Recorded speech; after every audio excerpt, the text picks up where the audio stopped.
What's going on, YouTube? Claic Yuzolt back again with another Final Fantasy Brave Exvius news update, and we actually ended up getting a lot more news than I thought we would in the past. Just based off of what I thought was coming, they actually give us a lot of stuff to be working on, along with an event that I just find myself not being too excited about, besides of one thing being in the King Mog event. So first off, let's see if I can say this right again, Vindi Meatrix, Meowth. Anyway, this is going to be another one of the 10-man weapon trials. We're going to be able to go in and get a hold of this Assassin's Dagger, which I think is totally just... For me, I'm not seeing much uses out of it. So this is going to be another one of those where we had, a really good one, Sasuke's Katana, and now we're going off to one that I just don't feel is giving us that much of use. We have an Attack 116 Assassin Dagger, chance to inflict poison, blind, sleep, all those bad things, enables Life Taker and Chance Taker when equipped. Chance of instantly KOing or deal partial unmitigated damage, chance of poisoning or inflicting disease on the thing. Don't care, because that normally doesn't matter when we're fighting like bigger bosses. Chance Taker, chance of countering physical attacks. Now maybe this will be good putting it on a tank. Once you enhance it, you put some HP, some defense, some spirit, whatever you want to throw on it. Throw it on a tank and they have a chance to counter, and then they can counter and maybe inflict, some of these blind, sleep, paralyzed, things like that. Maybe that is a use for it. But in the end of things, I just don't see me using it very often. However, moving on down, we get some rare summon tickets. If we don't use Limit Burst, you can see this right here. Boost physical and magic dealt to beast, insects, avian monsters, humans, and plants. This is a 30% increase to physical and magic damage dealt. So this is a killer that covers all of those, and also is 30% to attack or magic, so you can throw it on your magic damage dealers or your attack magic damage dealers. The problem is, I think this guy's actually going to be pretty tough. I haven't looked up any strategies really, but essentially, this boss is half the time immune to physical, half the time immune to magic. You can't do light damage to it. I do believe you need to watch out for doing fire, water, and thunder, because at some point, it is immune to all three of those as well, and ice. Damage. So we're looking at, not using any of those elements to do damage because it eventually becomes immune to those. It's 300% resist to light. It's going to be pretty much a headache in my opinion. It also has non-elemental AoE magic damage. It has non-elemental single target magic damage. It has AoE physical and single target physical. So you're going to have to be able to come in, and on certain turns it looks like you're going to have to take out your AoE physical maybe and throw in a single target physical along with an AoE magic to cover the AoE magic attacks. It's going to be a very fun, very much of a headache. The reason I say headache is I don't mind switching out your tanks and things like that, or trying to time up, when your AoE magic is going to take over your physical AoE cover, etc. on certain turns or certain thresholds. The things that worry me about this boss is being immune to physical half the time and magic half the time. I hate that, but I mean, I guess it's all in making it harder. I think it's a beautiful looking boss. I can't wait to fight him, see what happens. I normally would say this wouldn't be worth it because of the stupid dagger not really being what I want in my party, but this materia right here is definitely worth it. You guys got to get in there and do this. It's going to be something special. So we're going to have to figure it out and try to take it down. It's going to be tough, though. I feel like this one's going to be a tough one. Next up, we have Vic. We're going to have to fight Victor himself. Look at him. Wouldn't it be crazy if his actual FFBE looked like this, like his actual character? I guess it doesn't look as... strangely enough, I don't think it looks as detailed as his normal sprite that we got.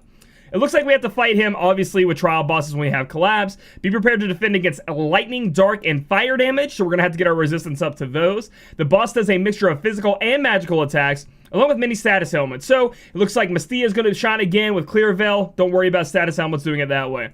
No magic, complete the quest, so hopefully there's no physical, immunity there. That'd be disgusting. They're like, yeah, you can't use magic, but you can't do damage with physical. That'd be gross. No items, and then if we beat him with the limit burst, we get this accessory. Attack 28, defense 3, boost resist to all status elements by 60%. The attack 28 with the status element resist of 60% is pretty sweet. We do have a lot of materia out there that'll cover the other 50% at this point that we got from other events. If you want to make somebody 100%, and you don't have to really lose out on the attack stat when you put it on a physical damage dealer. Overall, I am not too crazy about these rewards. I'm not saying they're terrible, and they will help out a lot of people coming in the future. But, I don't really think I need this, but it's going to be fun to fight Vic and see what it's like taking on him. And then finally, we're going to be talking about the whole... I don't even think in this banner, in this update of news, unless they hide it, they sometimes hide things. They don't have the banner that it's actually going to be, so I can't say if it's going to be a step up or if it's going to be a normal banner or what, because Global's been so crazy. But Final Fantasy XI has returned. It is going to be a King Mog event, and we are going to be able, if you check this out, get 5-star select summon tickets. So this is going to be our first time to actually be able to farm and start collecting those Unit of Choice tickets that you guys have been wanting forever. The problem I see here is that, well, for me personally and a couple of other FFBE content creators and, you know, just whales, we don't really want to be summoning too much on this banner. Heo is probably coming out next week or the week after, unless they delay him, which I think is a high possibility. So I kind of want to hold on to my Lapis. I don't want to give him out for stuff that I don't really want. And I'll explain the banner here down below for that. But I've heard these 5-star select summon tickets cost a lot of King Mog currency. I'm talking like 100k or something each. I think we can get 3 of them. You know, we'll have to see how Global does it and things like that. But, you know, I'm a little bit worried about this King Mog event. I just don't want to... If it's a step-up banner, maybe you do a lap. We'll see. I hope it's a step-up banner. Let's look at the items you can actually get from this. Let's see. Ophelden Axe, 112, enables store limit burst, two-handed weapon. Boost limit burst gauge fill rate. So when you put this on, your fill rate for your limit burst is going to go up. The axes have the highest two-handed potential besides fixed dice when it comes to average, you know, two-handed weapon variants. But again, no element on it. 112 attack is very low, but maybe for someone starting out, that's going to be pretty good, which is most of the time I feel like these King Mog event items are really for. Then we have this Greatsword, 78 attack, light elemental. So if you're still missing out on a Greatsword to be throwing on your light chainers, here you go. You can get one right here. 78 attack's kind of low, but hey, at this point, if you're starting out, there you go if you have a light chainer and you want to get going. Brave Adventurer, boost attack and magic by 10%. I don't even know why these exist anymore. These are so bad. These are so bad, dude. Running to golden bombs or a light elemental, you guys are going to get bonuses. So now moving on to the banner, guys. This is what all they've shown us. Again, we don't know if there's any global enhancements, global upgrades, or anything like that, but I'll go about what I know about the JP version of this banner. For example, I'm not going hard at all. The only reason I'm actually pulling, I'm going to do like 211 pulls and some tickets, is to get King Mog currency, you know, percent up, bonus up. So then I can try to get those Unit of Choice tickets a little bit faster and, you know, grind King Mog the way I normally do as a whale. But other than that, like, I would not be pulling on this at all. So, if we look at the 2 5-star base going up to 7-star on this banner, we get Shadow Lord, and then we get Livid Shantotto. So, angry. She gets angry. She's sick of this shit.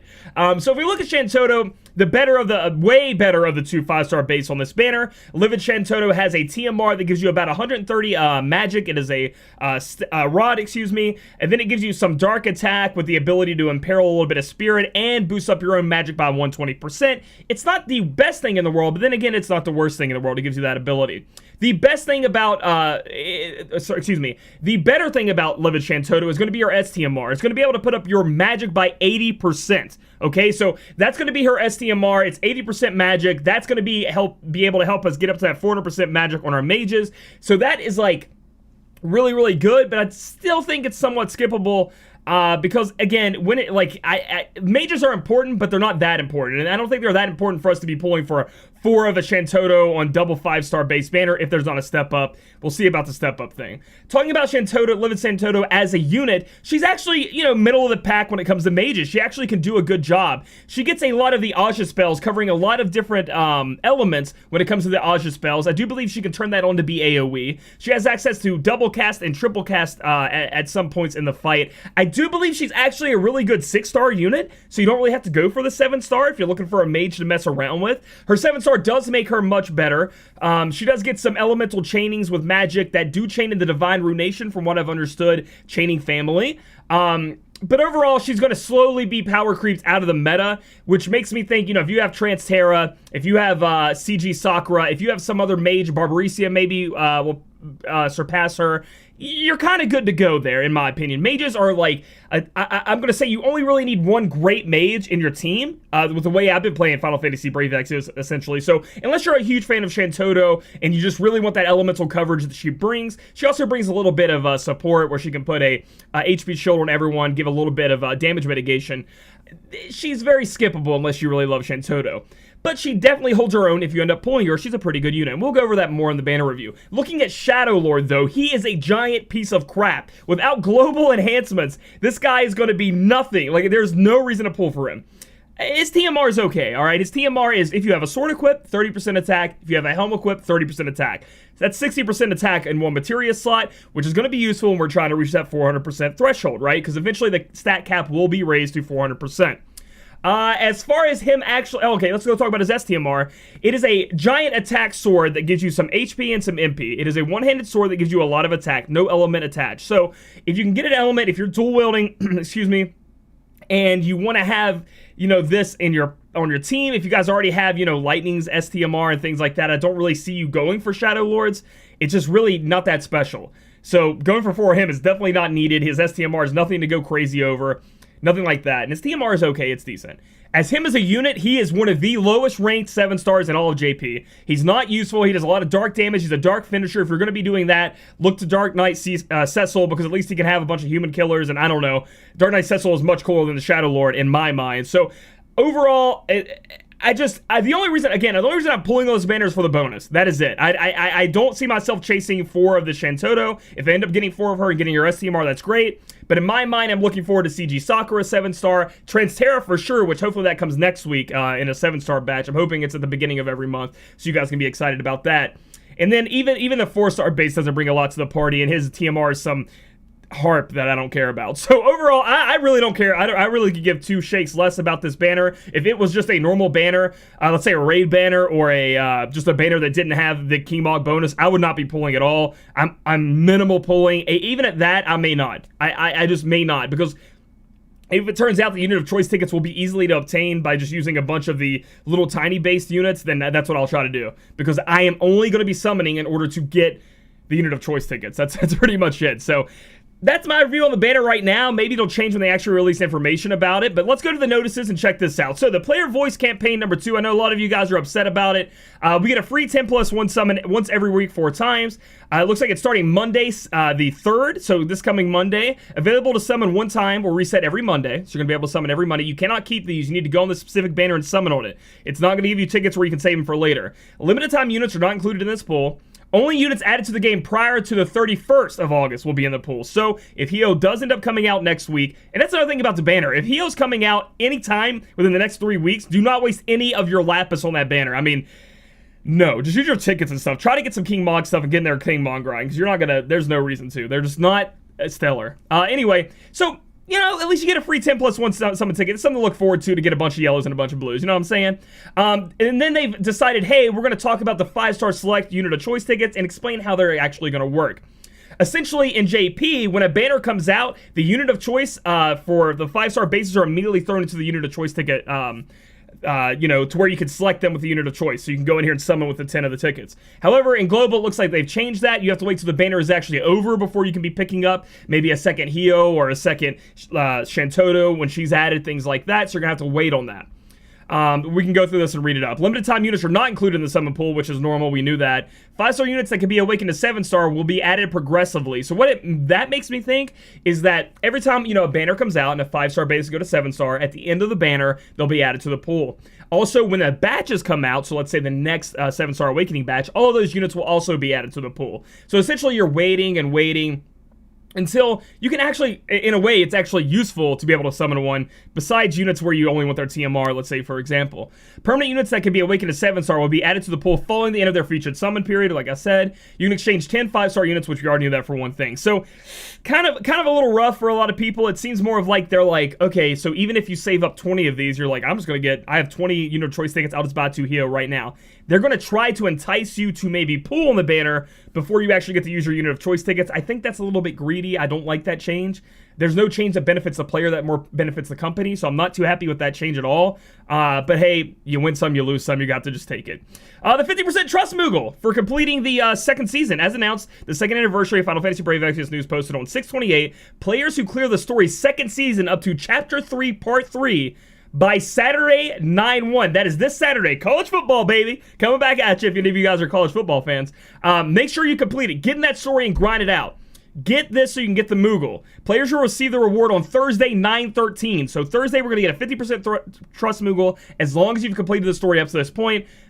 Please get there. Please get that Moogle. Don't just put it off for too much longer. Get in there and get that done so you can get that thing. The story continues, guys. The story keeps going, and this is the biggest thing about it. Alexander, one of the sickest fucking summons in Final Fantasy, is here. I love this summon. Alexander's one of my favorite. And the reason you want Alexander is because of his machine killer. That's right. If you are still having trouble fighting any of those darn machines that came out, even with your Olives, even with your Victors out there, even with your A2 2Bs, guess what? Here's another way to be adding more machine killer to Olive. Let me tell you what. So you definitely want to get a hold of this. I've heard he's got machine killer. It's going to be pretty fun. And I love Alexander. I don't know why. I've always loved Alexander. So get in there, get Alexander if you can. A new units to awaken. Cupid gets a 6-star base upgrade. Who gives a shit? I'm going to be honest, doesn't really matter. And this is something else to talk about. The ability awakening update. So we have 2 units on here that people are obviously going to be eye-popping out of their head for, and that's Onion Knight and Ayaka.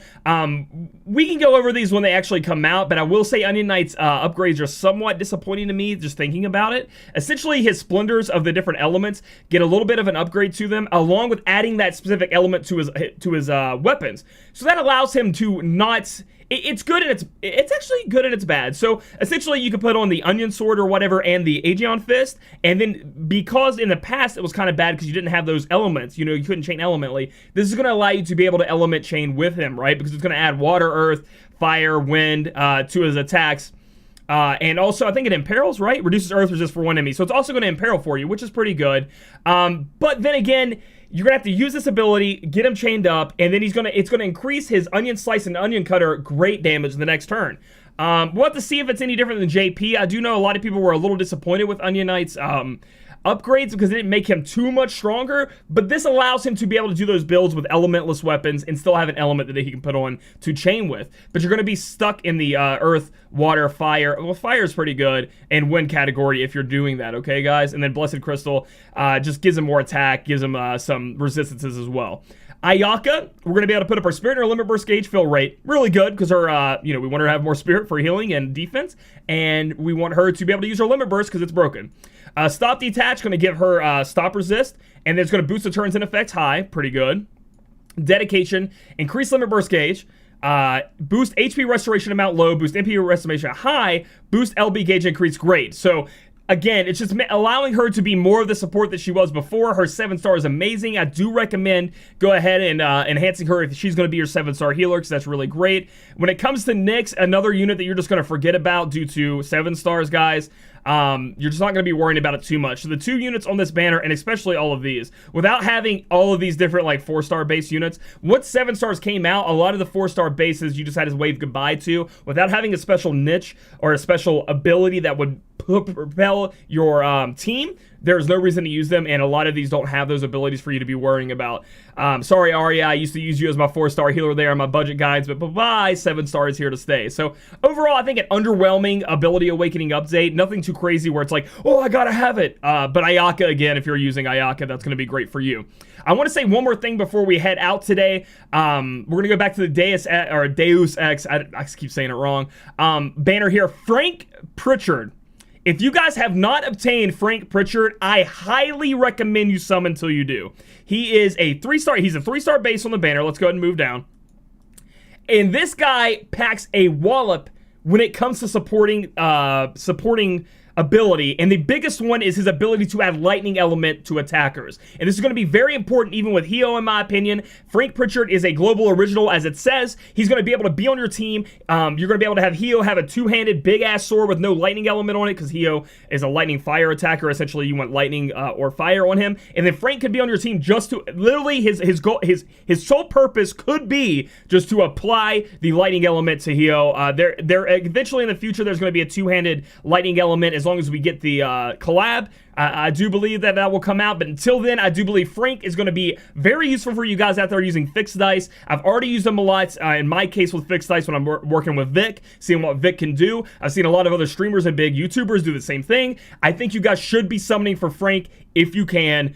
Get him, just have him in your kit, because he's a limited time unit. You're not going to be able to get him later, and I think he'll have a lot of good uses in the future. So I wanted to harp on that. The first 3-star to 5-star base in a long ass time that I can say super worth it on the banner. All right, so you definitely want to get him. So hope you guys are having an amazing what is this, Tuesday? Hope you guys have an amazing day whenever you guys are watching this. If you guys like this video, give it a thumbs up. Comment down below how you feel about this banner and if I was too harsh on it, and then subscribe for future content. We'll catch you guys in the next video.